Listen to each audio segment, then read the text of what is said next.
Morning traders, welcome to the Flow Show. Here we are, it's Tuesday and we're all ready to rock and roll. Morning Kay, morning Stel. Good morning, good morning, good morning. Good morning. How we doing, lads, all right? Perfect mundo, yeah, thanks mate. Oh, good. Good. How are you? Yes, all good mate, all good. A little bit cloudy here this morning, but hopefully just a blip before we get the sun back again. How's it going with you, mate? You full on summer now? Oh, 30 plus Celsius, yeah. We're good. Very nice, very nice.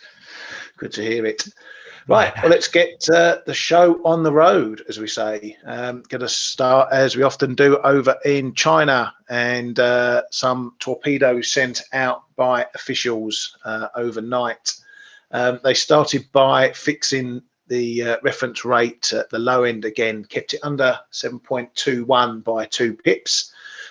Expectations were for it to come in about 100 pips higher than where they set it. So that was act number one in keeping the fix low, or the low end of expectations. Then early this morning, China's state banks apparently were in selling dollars in the offshore currency market to prop up the yuan. That's that move you can see right in there. So the brakes are being applied, and much around the area that I expected them to start coming in. I said if we got up to the 720s, 725s, the risk will grow that they would start at least applying the brakes. We're yet to see if this is now a red light and they're not going to let it go any further, or whether they are just slowing down the moves and just giving an indication that they're watching and that they're ready to step in as and when needed. First thing I did upon seeing those headlines and seeing the price was get out a massive chunk of my longs, locking the stop higher up. So now I'm locked in from my entry well above, and keeping a little portion on just to see if it does manage to get back higher. The price action is going to be key up here. If we start finding a bit of a top forming around this 725 area, and they keep acting and keeping the fixes down, that is an indication we might be at or close to a top, and then I'm going to be looking to get out. I don't think I'm quite ready to turn the other way yet, because, as I say, this might just be a first step in slowing things rather than reversing things. But it's a strong signal, and as we've been talking about this pair, both myself and Kay, they are very clear when they want to apply pressure to certain moves in currencies. They've been pretty light on that in the rally so far, but now they're stepping up again. What do you make of it all, Kay? Do you think we're at the end, or they're just giving us a warning flag? Well, I think it's a warning flag, and it could act as a red flag on the dollar China bulls to go and really test them now. But then again, we have to, because as I said yesterday and many times before, they have like massive amounts of money to be able to counter this. So I did roughly the same. Let some of mine go, keeping a little open. We also have to keep looking in the same geographical area what's going to happen to the yen, because dollar yen and yen pairs continue to go higher, so we have to be a little on our toes here. But everything else equal, to me the first measurements is if we are going to have a close above or below PBOC's fixing. I know they intervened in the offshore market, but that's a kind of George, whether they are serious or not is if we get a close above or below, or whether the market wants to capitulate, or on the contrary continue to test them. Of what we are seeing right now, I think we are in the latter one, so we are holding above, they are fixing, and we are grinding back higher. So we're probably going to be in testing waters for a while. But again, as we said yesterday, I mean, 725s can already be some kind of a level. And I've a little doubt that the dollar strength in itself can take us to fresh highs, but we will see. For the moment, I think that the approach is still be vigilant. But since we already took some off and took some profits, we are pretty okay. And now let the market do its thing.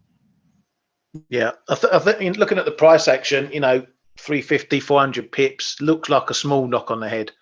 If they wanted to show a real strong or stronger hand, they could knock this easily down to 719, 715. So this, it does look a bit of a warning signal as opposed to anything bigger for now. But we need to see what happens if we get back up to those highs and whether they continue to keep those fixes low. So it's going to make it interesting for the next few sessions, indeed, and see what happens. And as soon as we think they're near the top, it might be time to go the other way for a while. But it's a good. That's why we like trading this pair, because when they are clear about things, you get the clear signals. You know when to turn. You know when you're going to run into trouble, and that makes it nice and easy. It's not often you get such clear signals from officials as to what they're doing with their currency, and that is very helpful for trading. This one. Keeping in China, and Premier Li says they will roll out more practical and effective measures to open up. Expects China Q2 growth to be faster than in Q1, and they're likely to achieve annual growth goal of around 5%. So talking bullishly there is Premier Li. Over in Japan, Kishida did his cabinet reshuffle, and the man who's supposedly in charge of FX decisions, the currency diplomat, Kanda, he stays in his role, and it looks like Suzuki remains as well, because he was out saying that they will respond appropriately if FX moves become excessive. Then a bit of a repeat, desirable for FX to reflect fundamentals. Lately, we have seen one-sided moves.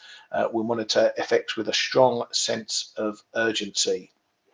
So no change to language from those guys there. Kay, I know you in the chat room, you're looking at the TWI for the yen at the moment.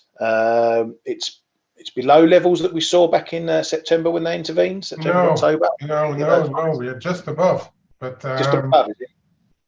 But it's getting hot. Yeah, I mean, and that's another reason why people should really come and join us in our chat room, because we not only talk about technical setups or so, but we really try to find the exactly what's going on with currencies or other stuff, and looking at what the major players, a central bank or a Ministry of Finance, undoubtedly being a major player, as we've seen with the PBOC now, and as we heard already about the Ministry of Finance. So really, I mean, it's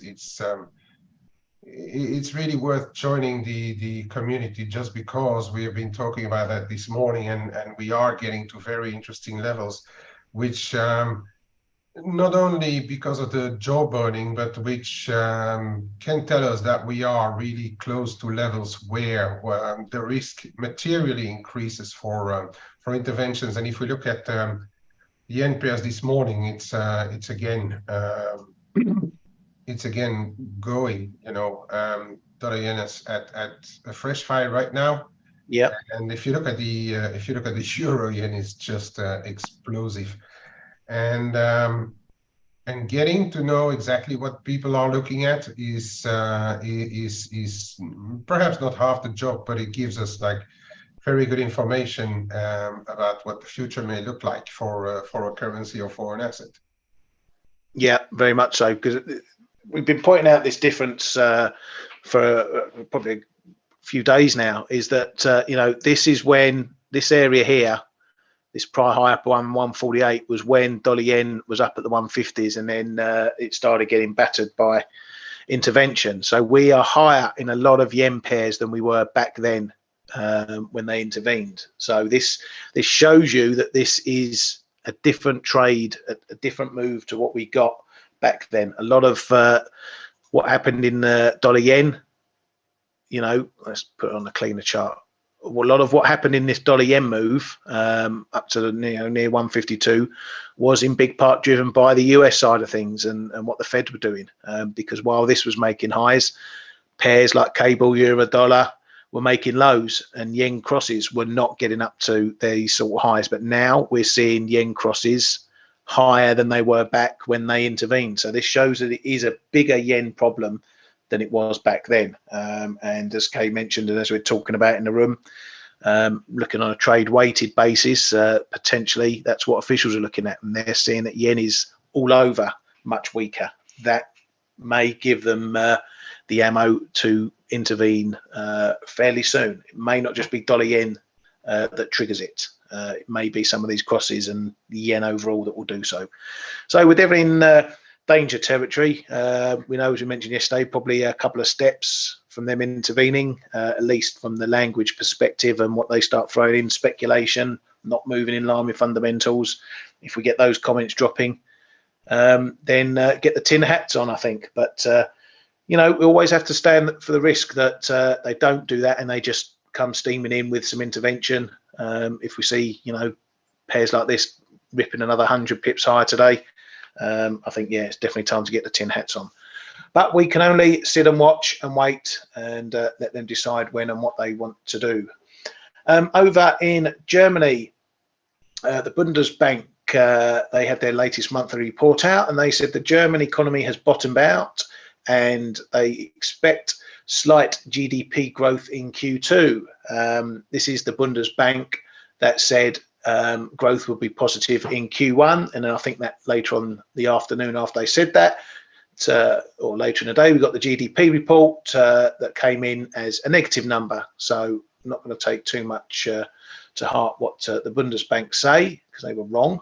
They do say that German inflation rate is to slow in the coming months, but price pressures to remain very high. German industry continues to largely weather the decline in demand, which maybe goes against what's actually been happening in some of the German industries and some of the trade bodies who are not so bullish on things as the Bundesbank are. They also denied the report that they would need recapitalisation over bond losses. That was a story in the FT from yesterday, and forced the Bundesbank to come out and dismiss those rumours altogether. ECB's Simkus says at least one more rate hike is needed, but it's too early to say whether there'll be a September hike, although we shouldn't exclude the option of a SEP hike. ECB's Kazakhs sees rate hikes past July, even if the economy softens. He says the risk of doing too little is bigger than too much. He can't say at the moment how high rates will go. The Eurozone economy is on the soft side. He's not comfortable saying now that July is the end of the rate cycle. Guys, sorry to interrupt. I'm off for 1 minute. I'll be right back, okay? Yep, no worries. Inflation must consistently undershoot 2% for cuts. So probably the first indication from an ECB bod on what would bring about the ECB cutting rates. So they need, according to him, they'd want inflation well under 2% for a consistent period. So it's not just inflation getting to target, but actually falling back under target. Well, actually, the ECB's official target is below but close to 2%, not on 2%. ECB's Lagarde was out at the Sintra event and taking a bit of a hawkish stance, but really hammering it home, the rhetoric saying it's unlikely the ECB can say soon that a rate peak is reached. We are committed to reaching the inflation goal come what may. We cannot waver and we cannot declare victory yet. The second phase of the inflation process is now starting to become stronger. We need to communicate clearly that we will stay at those levels for as long as necessary. Now, hawkish sounding, but does that mean we're going to get 5 more hikes? I'm not so sure. We know we get one in July. SEP is well on the table. Inflation data is still going the right way for now. I think, as I mentioned before, we're in that part of the process where Lagarde and people like Powell need to make sure that they don't give an inch for the doves, for the market doves, to undo all the hikes that have gone on. The higher for longer message that they're implementing now is an exercise in keeping things well bid, keeping the rate hikes in the pipe working, because if the market starts to pivot prematurely, it undoes a lot of the tightening that the banks have done. They don't want to let go the margin they've got in hikes at the moment. Doesn't mean rates are going to 6% in the Eurozone. Doesn't mean they're going to be hiking for the rest of the year, although that's data dependent. It's all about keeping this message. Now, the difference is, and I've had this conversation on Twitter this morning, you know, they were wrong when they were calling about inflation being transitory, and people were starting to question whether they're going to be wrong with a higher for longer message. It doesn't matter. They can be wrong on this side of the trade, because if they don't keep rates higher for longer, it means inflation has got back to target and they can bring rates down to neutral. So this is the big difference between when inflation wasn't transitory. They can be wrong on the higher for longer message because it's a win for them if they are, because it means inflation has come back down. So don't confuse these comments, these hawkish comments, to mean that rates are going to go meaningfully higher from here.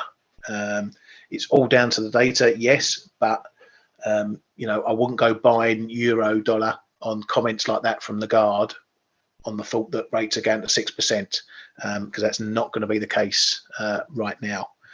What do you make of her comments? She was pretty firm, wasn't she, Kay? Yeah, she, in that sense. Hello, I'm back. Sorry, carry on. Right, mate. Yeah, go on, Kay. Yeah, in that sense, she does push the message through for quite a long time. But yeah, it's as you said, is the risk for her being there now seems to be low. So she just continues to push the message through.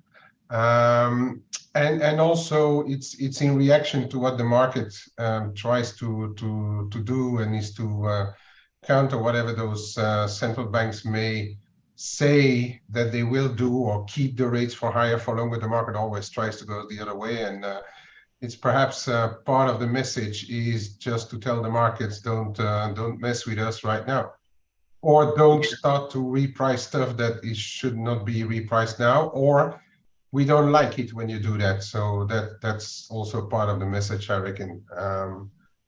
But yeah, I think in a way it does underpin the euro a bit. Of course, we are end of whatever this week, and as a matter of fact, we are seeing euro crosses being bid up as we saw overnight. Aussie was doing well with the Chinese yuan, so Euro Aussie went quite a bit lower overnight, and but we're already back to yesterday's levels.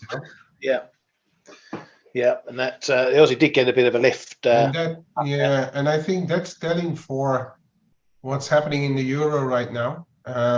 Is that it just can't stay low in a way. But I don't know. I mean, let's see what happens further in the week.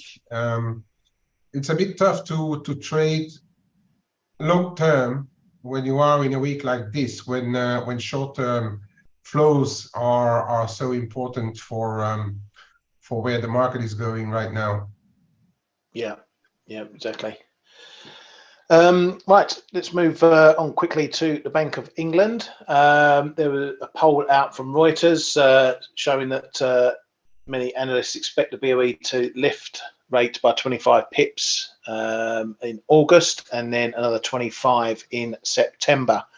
There are some banks who are looking at a 50 pip hike next month, but those might be drawn down a bit the closer we get.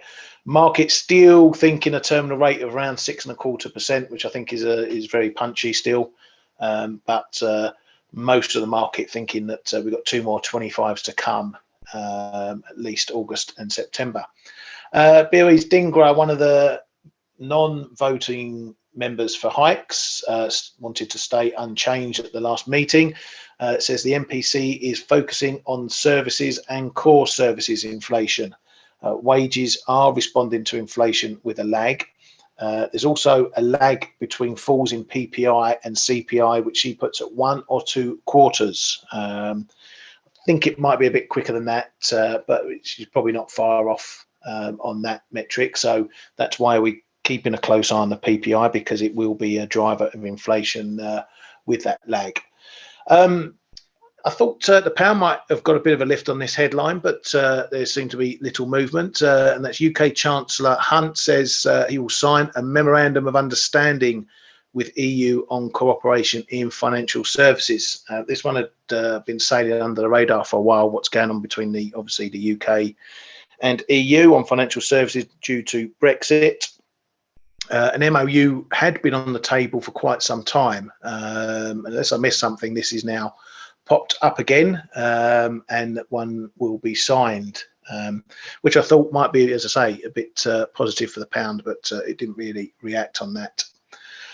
Coming over to the US, apparently Ford is looking at some engineering layoffs in the US and Canada. I was trying to get some numbers on that to see what was coming, but couldn't find anything. They didn't give any numbers. Bloomberg got their nose into the story and headlined it that it will be in the hundreds, so maybe not huge job losses. Ford has lost about 10,000 people over the last year. They employ 173,000 globally, according to some public filings. So could be a start of maybe some industry layoffs in the automotive sector, particularly in the US. Obviously, jobs is a big focus of ours at the moment. So we look for moves like this from big companies to see if there's going to be some large-scale redundancies coming, which obviously will affect the jobs market. But if it's in the hundreds, it's not going to have cause too many waves. Yellen is planning a July trip to China, apparently. So that may yield some further comments from her and her counterpart in China. But apparently the US are still preparing some investment curbs to do with China. So it's not all fine and dandy just yet. There's been more stuff in Russia. Putin came out with a big old speech earlier, and to do with the Wagner stuff, he said that the leaders will be brought to justice. But then earlier this morning, the F.A.C.E, which is the secret police, or whatever you want to call them, the KGB, ex-KGB, said that there's not going to be any further investigation and all charges have been dropped. So I'm not sure what's going on there, whether that's a bit more of a power split going on in Russia. If Putin says there's going to be investigations and justice, and the people who enforce the justice says no, they're not, you got to wonder what's going on. Apparently, Prigozhin has touched down in Belarus, but I don't think anyone's seen him as yet. So this story, Ryan, yeah. Sorry to interrupt. Finish what you were saying. I just want to add something to this. So the reason we need to keep an eye on this is that if there's some sort of power struggle going on in Russia, it could lead to a potential change of leadership. That's going to be impactful for markets, because are we going to get someone who's going to be more Western friendly and against the war in Ukraine, or are we going to get someone who's even more of a hardliner than Putin? So it's a risk that's bubbling under the surface around all this. So we have to keep an eye on it. Yeah, go on, Stel. I was just going to say, I read the piece yesterday. I think it was Bloomberg. I can't remember, but it talked about the whole history of Prigozhin, whatever his name is. And apparently he used to be initially Putin's caterer. Did you know that? Yeah. And I read it too. And they grew very close, and then he was entrusted with leading the Wagner group, which, by the way, I didn't know, obviously, when this whole thing started. Apparently, it was going to be shut down. And so this is probably like, a disgruntled employee going to his boss saying, nope, you're not shutting us down. I don't know what to make of it, but it's clearly this man has a lot of influence over Putin influence. I don't know how to say it, but he's clearly very close to him and has been for years and years. Because, like we said yesterday, if Putin says, "Oh, you're a traitor," I mean, expect to be dead within minutes or hours. And this guy's going to be left alone. Okay, he's going to be in Belarus or wherever he's going to be, but it's interesting that this is a guy who has a lot of power apparently, and a lot of influence. But yeah, interesting, very interesting what's happening there. I don't know what to make of it. I'm far from being an expert in these things, but I read up, and it's sometimes the stuff is funny. Ex-caterer and now a military group. Nice exactly. CV. Yeah, and he's a better military prowess with his troops than the regular army, which has been the whole problem with him all along. And what he's been moaning about is that the regular Russian military is a complete shambles, as has been proved the case in Ukraine in various battles.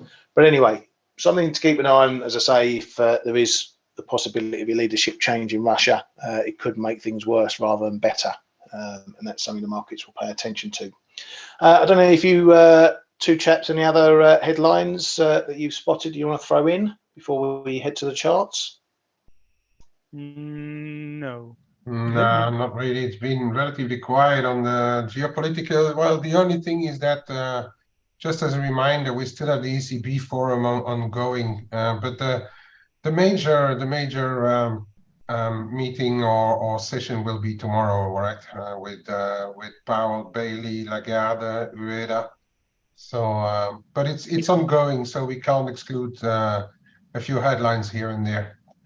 Yeah, I've been trying to ignore it. I've had enough of central banks the last 2 weeks without dealing with a flood of them again. But yeah, we've got to keep our ears open for those lot. Right, so what's going on in markets at the moment? Well, it is fairly quiet. Fairly tight ranges we had yesterday. Fairly tight ranges so far this morning.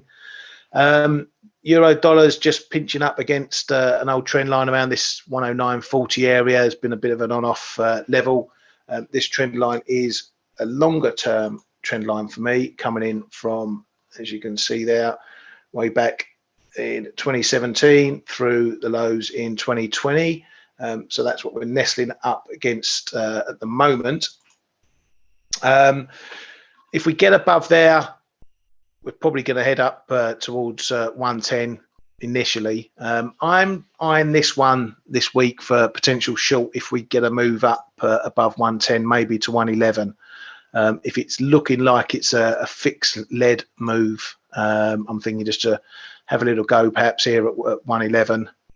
If we manage to get up there, maybe as long as we're above 110, so somewhere between 110 and 111 as a little bit of a counter end of month move, if that's what I feel the driver for that one. Dollar yen, as just mentioned, we have just made a new high, so that's keeping the trend in play for now. We're getting up to these sticky levels here. 145 is obviously going to be the big area that a lot of people are watching at, but we got some traffic through 144s, so that needs to be monitored as well. And then we get up to that zone, which was a big point on the way up around 145. So this is why I'm expecting it to show a bit of action if we get there again. It was, pretty much the break point for the leg up to the 150s. So an important level there. And as we said, a lot of the market is penciling this as a number that officials in Japan are going to be looking at for possible intervention. Kay made a good point in the chat room. We're getting in these sort of levels in yen pairs where you know which way the trend is. So there's nothing wrong with being long yen pairs, but we're heading to potentially towards intervention risk. So, you don't want to get caught on the other side. Then again, you don't want to start shorting these pairs because they can still go 200, 300, 400 pips higher before any intervention comes. So it's a difficult thing to trade at the moment. How are you looking at it, Kay, from a trading perspective? Do you still buy a dip in yen pairs, or? Well, it's definitely, and also based on my own calculations for end of month, quarter, semi-year, whatever. And with the Nikkei moves are also based on my own calculations, this move may not be done before the end of the week, because despite what other people may say, I think yen should actually not being bought at all into the end of the week. So it's very tough to stand in front of this train, but then it's also tempting to do so because an intervention will probably put it 300-400 points lower in any of the pairs, and that's going to be in between brackets and theoretically easy money. But in the meantime, for as long as they don't intervene, it just seems to be like a runaway train, and all those yen pairs are just continuing to trade higher. Yeah, so it's a difficult one to trade if you're in cash, but there's options, and for those who can do options, there are options. I did it on the dollar yen. My dollar yen 140 expired yesterday, so nice and cool, deep in the money. And now I'm looking actually to try and find something to the other side. But well, the good thing about options is that you know what you pay away. So if you go short dollar yen at as an example at 143.80, and you have to suffer up to 145 before they come in. That's 120 point risk. If I, for instance, buy an option to the downside, it's for 2 weeks. Of course, it's going to be a lower strike, but it's only my guarantee, or my maximum loss is only going to be 40 or 50 points or so. So that's why I like options as well. It's just easier to be in the trade, but to get the premium right, you need to be right at some point. But you're in at lower levels if you buy puts, of course. But then there's a way to trade it around. So no, I'd rather look at an option, because I don't want to be there sitting if let's say short euro yen at 157 and the thing flies to 160 for the end of this week, and then you're looking at a 300 points loss and wondering what you have done wrong, you know? Yeah, exactly. I think it's important for traders trading the yen at the moment. There's two things you need to be prepared for. If you're long yen pairs, you got to watch that intervention risk. You know, you could get a print that starts 150 pips lower, which is going to blow past any stop. So it may mean you get stopped at a worse price in your stop level, unless you can get guaranteed stops. If you can get guaranteed stops, it's probably worth paying the extra premium for that. But also the weekend risk. If we go into weekends with yen pairs at highs and things like that, you have to be prepared that for any intervention could come early Sunday night when Tokyo opens for their Monday. If retail platforms aren't switched on before they do that, you're facing some gap risk. So depending on how you're trading it, you need to take these things into account. You have to know the risks to yen trading right now, so that you can adjust yourself to them and make sure you don't get caught out, or if you do get caught out, you're protected as much as possible. There's nothing wrong with getting out of a trades on a Friday night and then getting back in when retail platforms open on the Sunday, if there's been nothing untoward happening. There should be no excuses for anyone getting caught out if you know what the risks are from here on out. Dollar CAD is I'm keeping an eye on this one, because I got a bit of a level at 130.80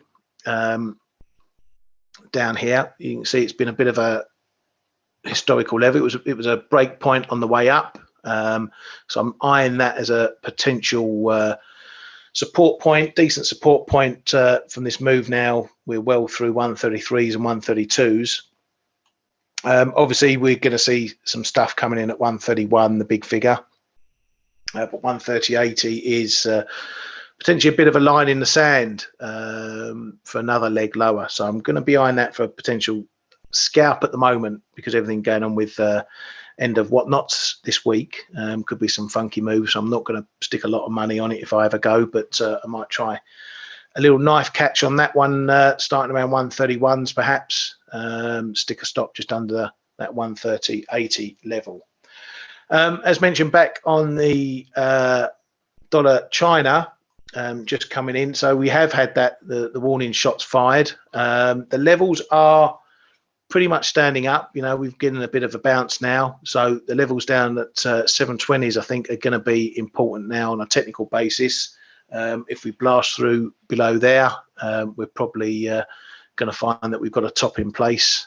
I won't be so keen to buy a dip just yet, or add back into my positions with all this stuff going on.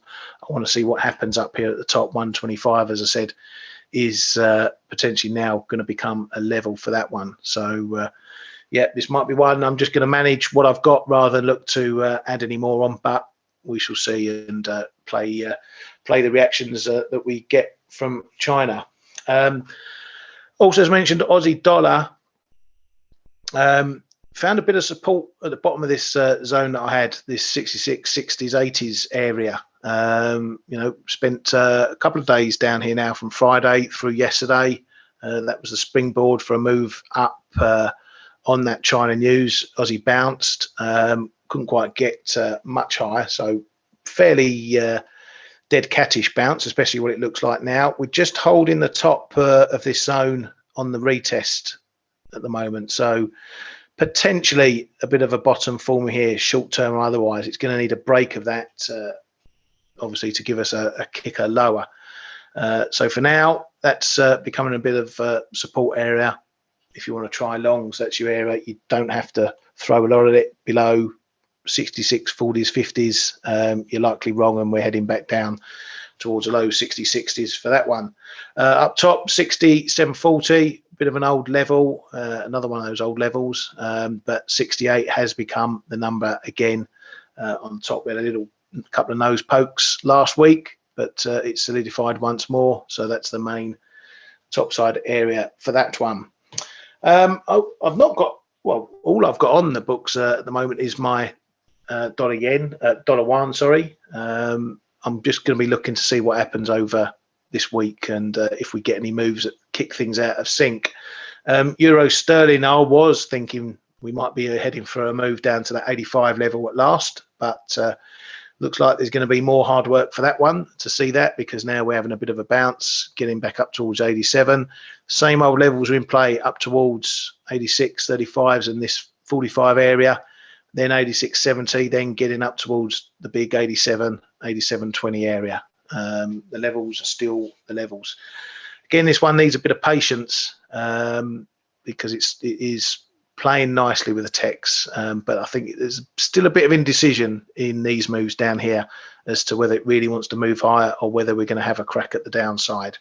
But for now, at least it's looking like it's trying to break the downtrend, but it needs a move at least up above 87s, I think, to really turn the tide around for that one. So it's still 50-50 as to whether we have a move down to these 85s or whether we break higher on that one. Kay, still, you got any magic for us today? Yeah, perhaps. I can show stuff if you want. Yeah, nothing... I was going to say, why not Stelios today? So of course, yeah, nothing new, nothing dramatically new, but yeah, I can take a look. Let me share my screeny. By the way, I've got one of those new MacBook M2. Really nice machine. Love it. Sorry, I'm not I don't have Apple shares or anything. I just love the machine. Right. We have push still on for you now. Plus 15-hour battery life. I mean, that's for me a winner either way you see it. Okay, so okay, guys, get ready for our 15-hour flow show. So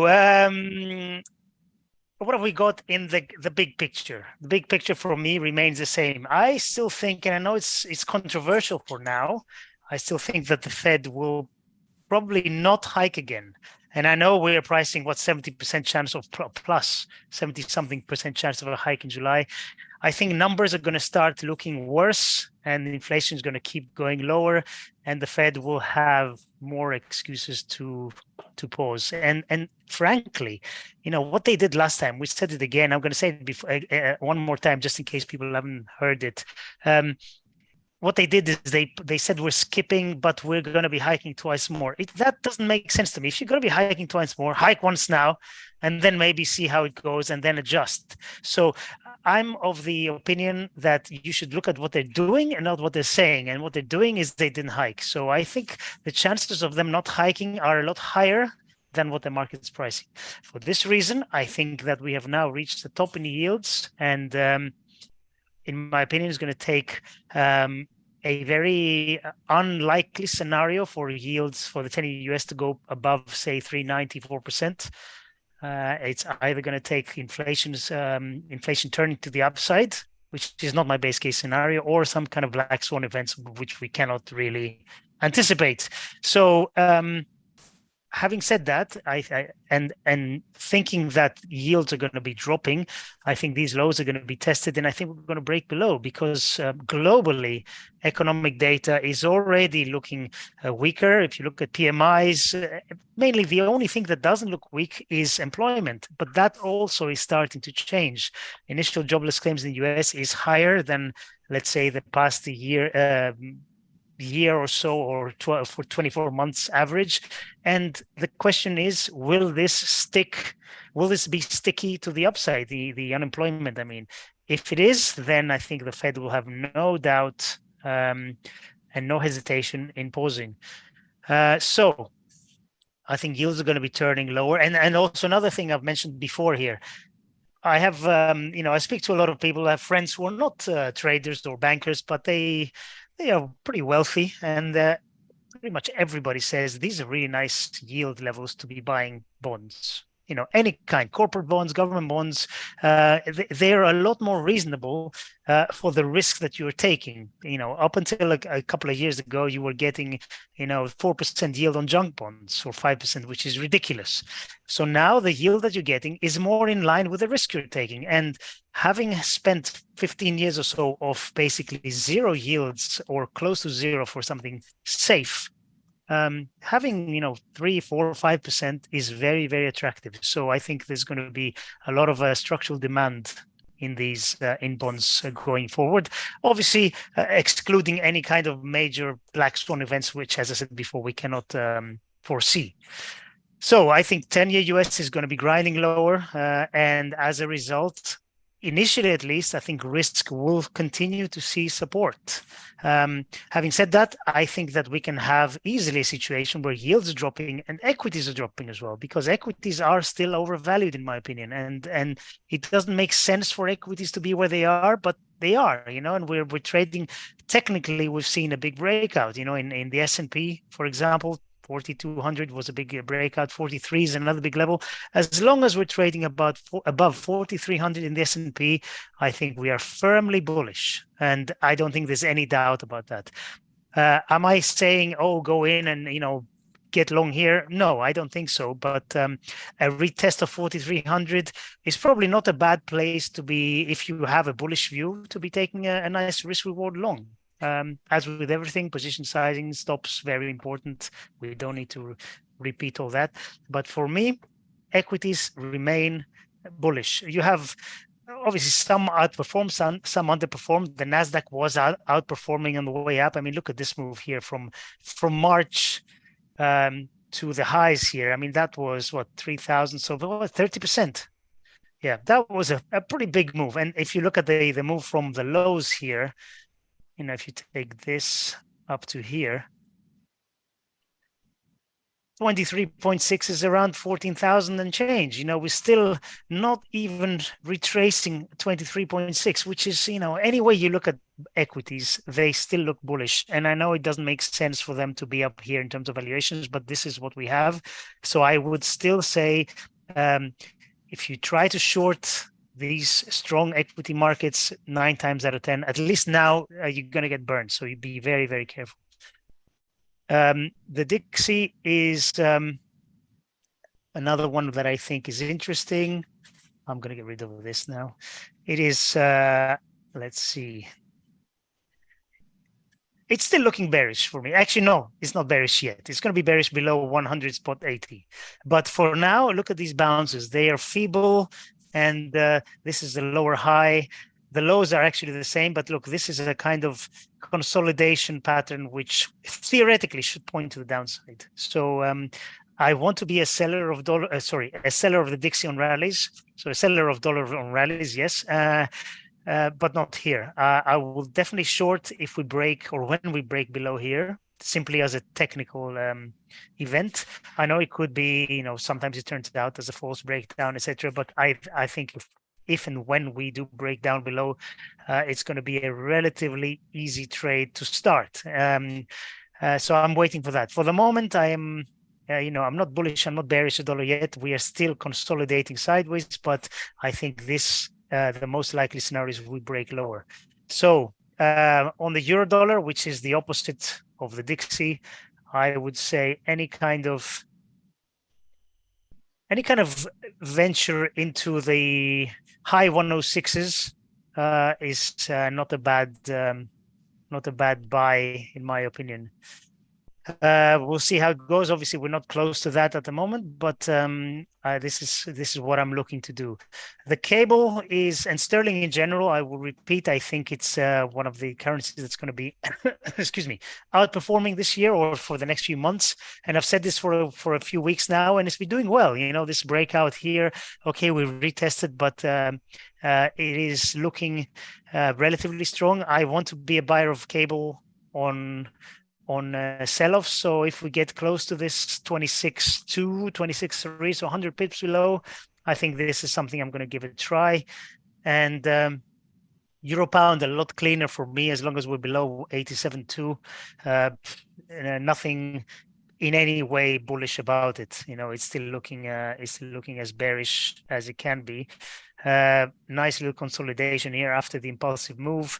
I am probably a little bit more bullish the pound against the dollar rather than the euro, but and this is going to be on central bank divergence. I think the Fed is done, and I think the UK, the Bank of England, will have to do more because inflation is higher, because employment, wage growth is rising. The last print was rising, so this all has secondary effects into inflation, and the Bank of England will have to do something more about it. I know they've been dovish for the past 15 years. But this is a situation where they really can't get away from it. Even if the economic data starts turning considerably lower, and it's already, PMIs are already looking relatively weak, but overall, it's not terrible. It's not. We don't have the alarm bells ringing. Let's put it that way. So the Bank of England, I think, can keep going. Will they do another 50? Yeah, they could do. Especially if we get another high inflation print, yeah, why not? And so that's the reason why I like the pound.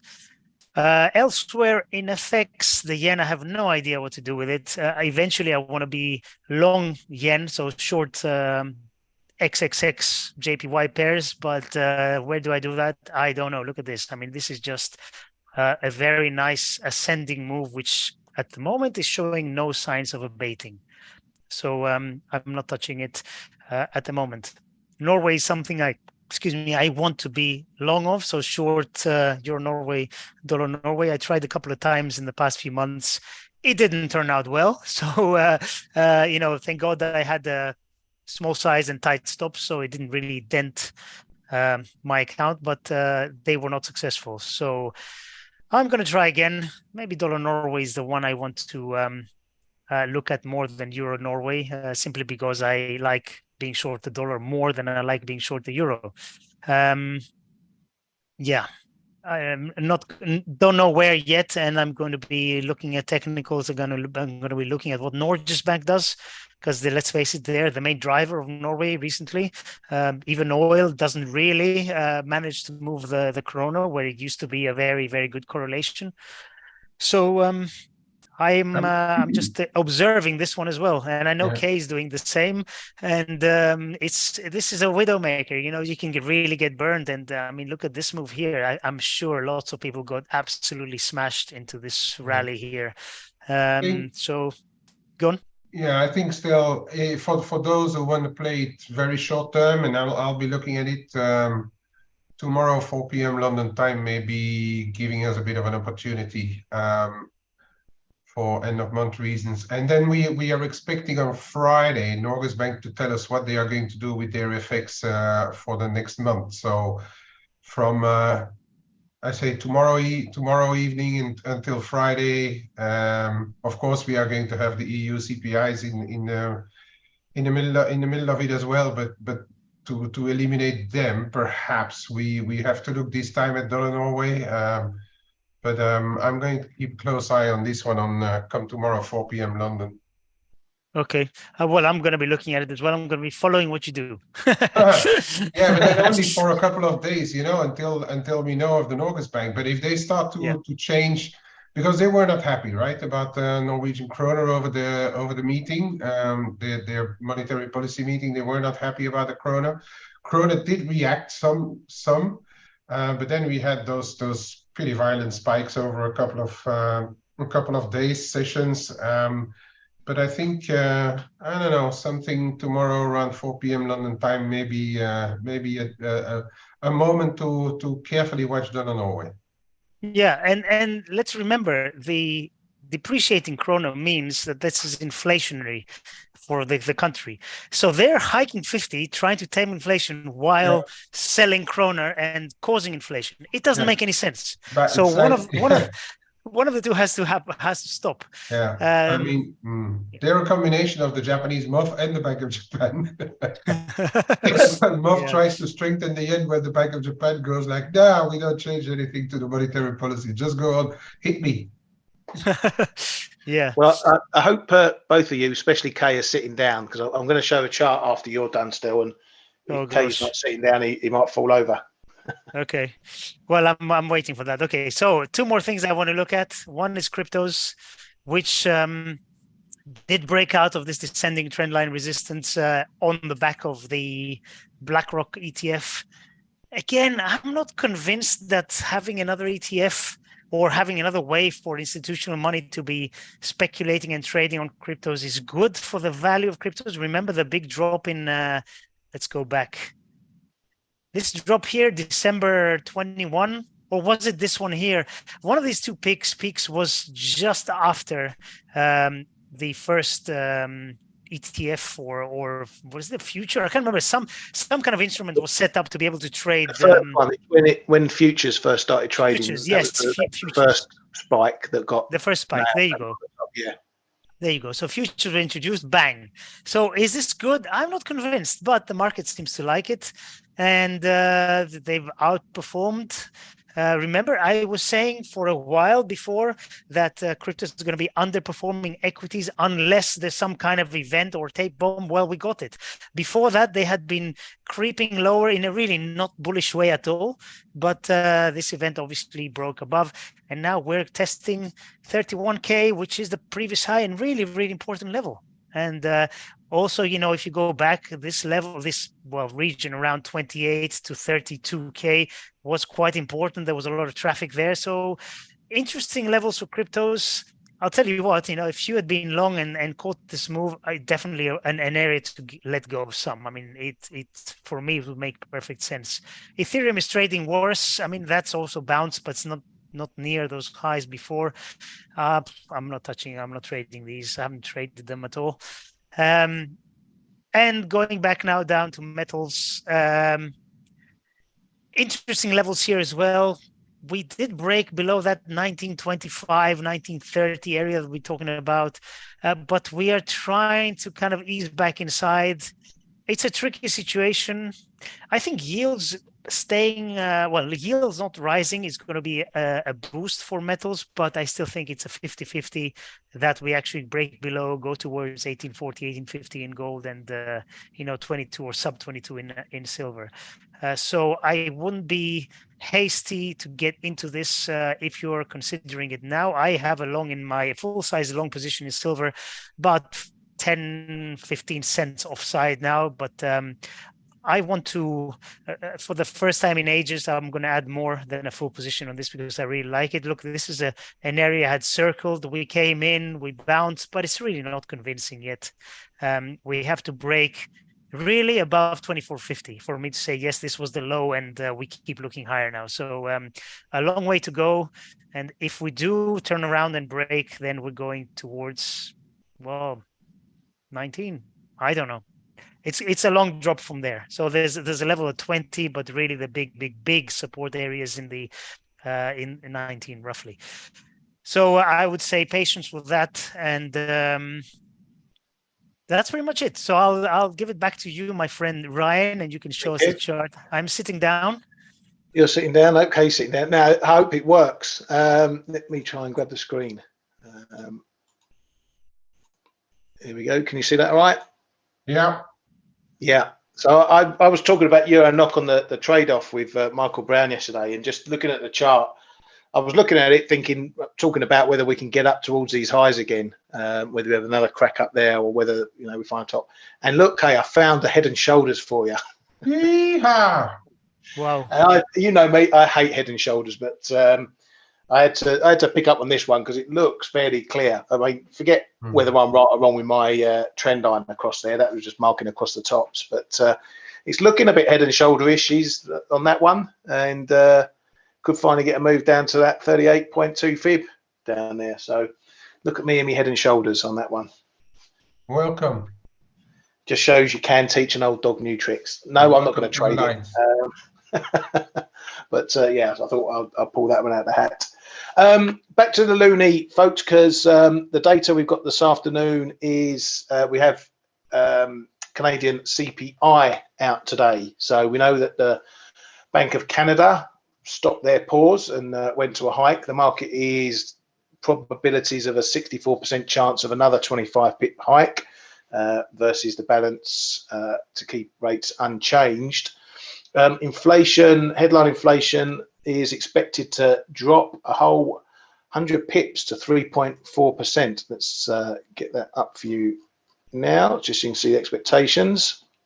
So CPI expected to drop to 3.4 from 4.4%. The core, well, the BOC core is expected to come down 2 pips to 3.9% from 4.1%.